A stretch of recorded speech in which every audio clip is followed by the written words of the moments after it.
Hi friends, ಎಲ್ಲರೂ ಹೇಗಿದ್ದೀರಾ? ಎಲ್ಲರೂ ಚೆನ್ನಾಗಿದ್ದೀರಾ ಅಂತ ಅಂದ್ಕೊಂಡಿದ್ದೀನಿ. ಫ್ರೆಂಡ್ಸ್, ಬನ್ನಿ ಇವತ್ತು ಸಿಂಪಲ್ಲಾಗಿ ಮನೆಯಲ್ಲೇ ನಾನಿವತ್ತು ರವೆ ಸೆಟ್ ದೋಸೆ ಮಾಡ್ತಾಯಿದ್ದೀನಿ. ತುಂಬ ಸಿಂಪಲ್ಲಾಗಿ ಮಾಡ್ಕೊಳ್ಬೋದು. ಹಾಗೆ ಮತ್ತು ನಾನು ಟೊಮೆಟೊ ಹಣ್ಣಿಂದ ಚಟ್ನಿ ಮಾಡ್ತಾಯಿದ್ದೀನಿ. ತುಂಬ ಚೆನ್ನಾಗಿರುತ್ತೆ. ಇನ್ಸ್ಟೆಂಟಾಗಿ ದೋಸೆನೂ ರೆಡಿ ಆಗುತ್ತೆ. ರವೆ ಸೆಟ್ ದೋಸೆ ಹೇಗೆ ಮಾಡೋದು ಅಂತ ಇವತ್ತು ನೋಡ್ಕೊಳ್ಳೋಣ ಬನ್ನಿ ಫ್ರೆಂಡ್ಸ್. ಸಿಂಪಲ್ಲಾಗಿ ಮಕ್ಕಳು ಹಠ ಮಾಡಿದಾಗ ಈ ರೀತಿಯಾಗಿ ನೀವು ಬೇಗ ಮಾಡ್ಕೊಳ್ಬೋದು. ಇದಕ್ಕೆ ಏನೇನು ತೊಗೊಂಡಿದ್ದೀನಿ ಅಂತ ಅಂದರೆ ನಾನು ತೋರಿಸ್ತೀನಿ. 1 ಬೌಲಷ್ಟು ನಾನು ಮೀಡಿಯಮ್ ಆಗಿರೋ ರವೆ ತೊಗೊಂಡಿದ್ದೀನಿ. ಈ ರವೆನ ನಾನು ಮಿಕ್ಸಿ ಜಾರಿಗೆ ಹಾಕ್ಕೊಂಡಿದ್ದೀನಿ. ನೆಕ್ಸ್ಟ್ ನೋಡಿ, ನಾನು ಅರ್ಧ ಬಟ್ಲಷ್ಟು ನಾನು ಗಟ್ಟಿ ಅವಲಕ್ಕಿ ಹಾಕ್ಕೊಳ್ತಾ ಇದ್ದೀನಿ. ಅದೇನು ನೆನೆಸ್ಕೊಂಡಿಲ್ಲ, ಹಾಗೆ ಹಾಕ್ಕೊಳ್ತಾ ಇದ್ದೀನಿ. ಅರ್ಧ ಬಟ್ಲು ಹಸಿ ಕಾಯಿ ತುರಿ ಇದೆ ನೋಡಿ, ಅದನ್ನು ಹಾಕ್ಕೊಳ್ತಾ ಇದ್ದೀನಿ. ಬೇಕಂದರೆ ನೀವು ಒಣದು ಹಾಕ್ಕೊಳ್ಬೋದು. ಒಂದು ಸ್ವಲ್ಪ ನಾನು ಸಕ್ಕರೆ ಹಾಕ್ಕೊಳ್ತಾ ಇದ್ದೀನಿ. 1 ಬಟ್ಲಷ್ಟು ನಾನು ಮೊಸರು ಹಾಕ್ಕೊಳ್ತಾ ಇದ್ದೀನಿ. ಇದಕ್ಕೆ ರುಚಿಗೆ ತಕ್ಕಷ್ಟು ಉಪ್ಪು ಹಾಕ್ಕೊಳ್ಳೋಣ. ಇನ್ನೊಂದು ಸ್ವಲ್ಪ ನಾನು ನೀರು ಹಾಕ್ಕೊಳ್ತೀನಿ, ಯಾಕಂದರೆ ನಾನು ಮಿಕ್ಸಿಗೆ ಹಾಕ್ಕೋಬೇಕಲ್ಲ. ಫೈನಾಗಿ ಪೇಸ್ಟ್ ಮಾಡ್ಕೊಂಡು ಬರ್ತೀನಿ. ನೋಡಿ, ಫೈನಾಗಿ ಪೇಸ್ಟ್ ಮಾಡ್ಕೊಂಡು ಬಂದಿದ್ದೀನಿ. ಈ ರೀತಿ ಆಗಿದ್ದರೆ ನಮಗೆ ಸಾಕು. ಇದು ನೋಡ್ತಾ ಇದ್ದಿರಲ್ಲ. ಇವಾಗ ನಾನು ಇದನ್ನು ರುಬ್ಬಿಟ್ಕೊಂಡಿದ್ದೀನಲ್ಲ, ಒಂದು ಬೌಲ್ಗೆ ನಾನು ಹಾಕ್ಕೊಂಡು ಇಟ್ಕೊಳ್ತೀನಿ. ಇವಾಗ ನೋಡಿ, ಒಂದು ಬೌಲ್ಗೆ ಹಾಕ್ಕೊಂಡಿದ್ದೀನಿ. ಇವಾಗ ನಾವು ಇದು ಇನ್ಸ್ಟೆಂಟಾಗಿ ಮಾಡ್ತಾ ಇದ್ದೀವಲ್ಲ, ಅದಕ್ಕೋಸ್ಕರ ನಾನು ಇದಕ್ಕೆ ಬೇಕಿಂಗ್ ಸೋಡಾ ಒಂದು ಅರ್ಧ ಸ್ಪೂನಷ್ಟು ಹಾಕ್ಕೊಳ್ತೀನಿ. ಹಾಕ್ಕೊಂಡು ಇದನ್ನು ಒಂದ್ಸರಿ ಚೆನ್ನಾಗಿ ಮಿಕ್ಸ್ ಮಾಡ್ಕೊಳ್ತೀನಿ. ನೋಡಿ, ನಮಗೆ ಇದು ಇನ್ನೂ ಗಟ್ಟಿ ಏನಾರ ಇದೆ ಅಂತ ಅಂದರೆ, ನಿಮಗೆ ಮಾಡಬೇಕಾದ್ರೆ ಗಟ್ಟಿ ಅನಿಸಿದ್ರೆ ಸ್ವಲ್ಪ ನೀರು ಹಾಕ್ಕೊಳ್ಬೋದು. ನೋಡಿ, ಈ ರೀತಿಯಾಗಿ ಆಗಿದೆ. ನನಗೆ ಇವಾಗ ಸಾಕು ಇದು. ಇದನ್ನು ನಾನೀಗ 10 ನಿಮಿಷ ನೆನೆಯೋಕ್ಕೆ ಹಾಗೆ ಪ್ಲೇಟ್ ಮುಚ್ಚಿ ಇಟ್ಬಿಡ್ತೀನಿ ಫ್ರೆಂಡ್ಸ್. ಇವಾಗ ಸ್ವಲ್ಪ ನೆನೆಯಲಿ ಅಂತ 10 ನಿಮಿಷ ಆಗಲಿ. ಅಲ್ಲಿ ತನಕ ಬನ್ನಿ ಫ್ರೆಂಡ್ಸ್, ಇವಾಗ ನಾವು ಟೊಮೆಟೊ ಹಣ್ಣಿಂದ ನಾವು ಚಟ್ನಿ ಮಾಡ್ಕೊಳ್ಳೋದು ಹೇಗೆ ಅಂತ ನೋಡ್ಕೊಳ್ಳೋಣ. ನೋಡ್ಬೋದು, ಇವಾಗ ನಾನೊಂದು ಪಾತ್ರೆನ ಕಾಯೋಕ್ಕೆ ಇಟ್ಕೊಂಡಿದ್ದೀನಿ ಗ್ಯಾಸ್ ಮೇಲೆ. ಒಂದು ಪ್ಯಾನ್ ಅಂತಾರಲ್ಲ, ಅದನ್ನು 4 ಟೊಮೆಟೊ ಹಣ್ಣಿನ ಬೀಜನೆಲ್ಲ ತೆಗೆದು ಕಟ್ ಮಾಡ್ಕೊಂಡಿದ್ದೀನಿ. ಅದಕ್ಕೆ ನಾನು 2 ಸ್ಪೂನಷ್ಟು ನಾನು ತುಪ್ಪ ಹಾಕ್ಕೊಳ್ತಾ ಇದ್ದೀನಿ. ತುಪ್ಪ ಹಾಕ್ಕೊಂಡು ನಾನು ಫ್ರೈ ಮಾಡ್ಕೊಳ್ತಾ ಇದ್ದೀನಿ. ನೋಡಿ, ಹಸಿ ಇದೆಯಲ್ಲ ಟೊಮೆಟೊ ಹಣ್ಣು, ಅದಕ್ಕೆಲ್ಲ ಸ್ವಲ್ಪ ಸಿಡಿಯುತ್ತೆ. ಹುಷಾರಾಗಿ ನೀವು ಮಿಕ್ಸ್ ಮಾಡಬೇಕು ಅದನ್ನು, ಇಲ್ಲಾಂದರೆ ನಮಗೆಲ್ಲ ಸಿಡಿಯುತ್ತೆ. ಅದಕ್ಕೋಸ್ಕರ ಇವಾಗ ನೋಡಿ, 1-2 ನಿಮಿಷ ಆದಮೇಲೆ ನಾನು ಇದಕ್ಕೆ 3 ಒಣಮೆಣ್ಸಿನ್ಕಾಯಿ ಹಾಕ್ಕೊಳ್ತಾ ಇದ್ದೀನಿ. ಅದನ್ನು ಸ್ವಲ್ಪ ಮುರಿದ್ಕೊಂಡೇ ಹಾಕ್ಕೊಳ್ಬೇಕಾಗುತ್ತೆ ಫ್ರೆಂಡ್ಸ್. ಇಲ್ಲ ಅಂತಂದರೆ ನಾವು ಒಂದೊಂದೇ ಹಾಕ್ಕೊಂಡ್ರೆ ನಮಗೆಲ್ಲ ಸಿಡಿಯುತ್ತೆ. ಅದಕ್ಕೋಸ್ಕರ ಇವಾಗ ನಾನು ಇದಕ್ಕೆ 1 ಸ್ಪೂನಷ್ಟು ಜೀರಿಗೆ ಹಾಕ್ಕೊಳ್ತೀನಿ. ಜೀರಿಗೆ ಹಾಕ್ಕೊಂಡು ಫ್ರೈ ಮಾಡ್ಕೊಳ್ತೀನಿ. ಇವಾಗ ನೋಡ್ಬೋದು, 1 ಸ್ಪೂನಷ್ಟು ನಾನು ಇದಕ್ಕೆ ಹಿಂಗೆ ಹಾಕ್ಕೊಳ್ತಾ ಇದ್ದೀನಿ. ಆಮೇಲೆ ನೋಡಿ, ಕೊತ್ತಂಬರಿ ಸೊಪ್ಪು ಹಾಕ್ಕೊಳ್ತಾ ಇದ್ದೀನಿ.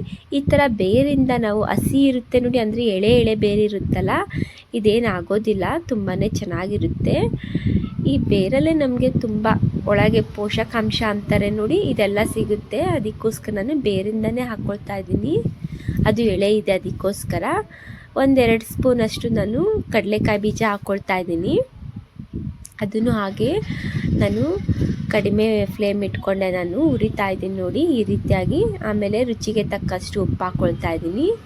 ನೋಡಿ, ಈಗೆಲ್ಲ ನಾನು ಉರಿತಾ ಇದ್ದೀನಲ್ಲ, ಸ್ವಲ್ಪ ಸಿಡಿಯುತ್ತಾ ಇದೆ. ಅದಕ್ಕೋಸ್ಕರ ನಿಧಾನಕ್ಕೆ ನಾವು ಮಿಕ್ಸ್ ಮಾಡ್ಕೊಳ್ಬೇಕು.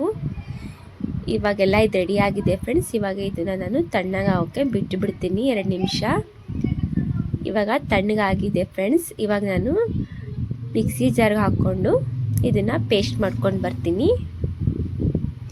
ನೋಡಿ, ಇವಾಗ ಇದಕ್ಕೆ ನಾನು ಬೆಳ್ಳುಳ್ಳಿನ ಹಾಕಿಲ್ಲ ಇನ್ನೂ. ಇದೆಲ್ಲ ಹಾಕಾದ್ಮೇಲೆ ನಾನು ಇದಕ್ಕೆ ಬೆಳ್ಳುಳ್ಳಿ 2 ಸಿಪ್ಪೆನೆಲ್ಲ ತೆಗೆದಿಟ್ಕೊಂಡಿದ್ದೆ, ಬೆಳ್ಳುಳ್ಳಿ ಹಾಕ್ಕೊಳ್ತೀನಿ. ಹಾಗೆ ಸ್ವಲ್ಪ ಬೆಲ್ಲ ಹಾಕ್ಕೊಳ್ತಾ ಇದ್ದೀನಿ.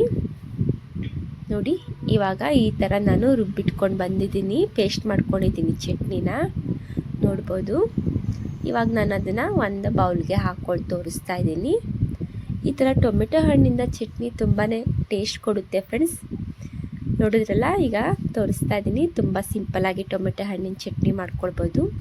ನೆಕ್ಸ್ಟ್ ನೋಡಿ, ಇವಾಗ ಫ್ರೆಂಡ್ಸ್ ಇದು 10 ನಿಮಿಷ ಎಲ್ಲ ಆಗಿದೆ. ಚಟ್ನಿ ಮಾಡ್ಕೊಳ್ಳೋ ತನಕ ಎಲ್ಲ ನೆಂದಿದೆ ಅಲ್ಲ. ಇವಾಗ ನಾನು ಒಂದೊಂದೇ ದೋಸೆ ಹಾಕಿ ತೋರಿಸ್ತೀನಿ ನೋಡಿ, ತುಂಬ ಸಿಂಪಲ್ಲಾಗಿ. ನೋಡಿ, ಇದು ಕಾದಿದೆ, ಈಗ ತವಾನು ಕಾದಿದೆ.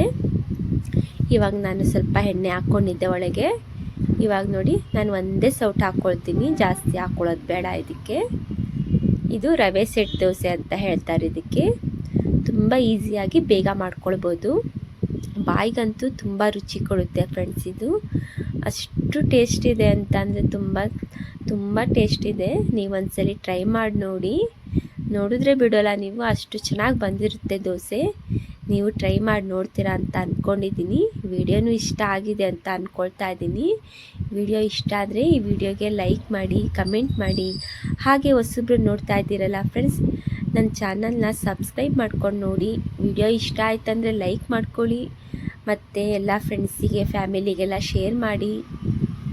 ನೋಡಿದ್ರಲ್ಲ ಫ್ರೆಂಡ್ಸ್, ಈ ಕಡೆ ನಾನು ಹಾಕ್ಕೊಂಡು ಈಗ ತಿರುಗಿಸ್ಕೊಂಡಿದ್ದೀನಿ.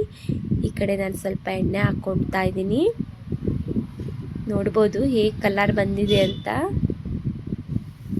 ನಮಗೆ ಈ ಥರ ರವೆ ಹಾಕಿ ದೋಸೆ ಮಾಡ್ತಾಯಿದ್ದೀವಿ ಅಂತ ಅನಿಸೋದೇ ಇಲ್ಲ.